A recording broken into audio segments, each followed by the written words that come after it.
ప్రాంతంలో ఉన్న ఒక పాత హవేలీ. స్థానికులు దాన్ని లాల్ కోఠీ అని పిలుస్తారు. 1993లో ఇక్కడ జరిగిన ఒక రహస్య హత్య కేసు ఈ భవనాన్ని శాపగ్రస్తంగా మార్చింది. ఒకే రాత్రిలో ఒక వ్యాపారవేత్త, అతని భార్య మరియు వారి 10 ఏళ్ల కుమారుడు ఇంటి లోపలే మృతదేహాలుగా కనబడ్డారు. తలుపులు లోపల నుంచి లాక్ అయ్యి ఉన్నాయి.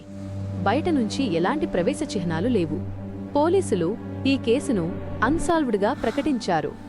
కాని ఘటన తరువాత ప్రతి రాత్రి 12 గంటల తరువాత 2వ అంతస్తు లైటు వెలిగిపోతుందని స్థానికులు చెబుతున్నారు. కొన్నిసార్లు కిటికీ వెనుక ఒక నీడ కనిపిస్తుంది, మరి క్షణాల్లో అదృశ్యమవుతుంది.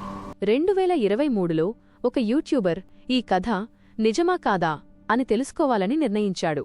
కెమెరా ఏర్పాటు చేసి లైవ్ స్ట్రీమ్ ప్రారంభించాడు. ఉదయం 12కు 1 నిమిషం వరకు అన్నీ సాధారణంగానే కనిపించాయి.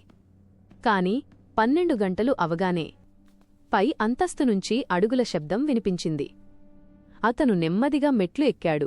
కారిడార్ చీకటిగా ఉంది. ఒక గది తలుపు స్వయంగా తెరుచుకుంది. లోపల ఒక పాత కుర్చీ ఊగుతోంది, గాలి లేకపోయినా. అప్పుడే కెమెరాలో అతని వెనుక ఒక నీడ కనిపించింది. అతను వెనక్కి తిరిగాడు. ఎవరూ లేరు. అప్పుడే అతని ఫోన్ మోగింది. తెలియని నంబర్. అవతల నుంచి ఒక స్వరం, నిజం చూడాలంటే లోపలికి రా. మాస్టర్ బెడ్రూమ్ తలుపు ఒక్కసారిగా మూసుకుపోయింది. లోపల నుంచి ఒక చిన్నారి ఏడుపు వినిపించింది. Live stream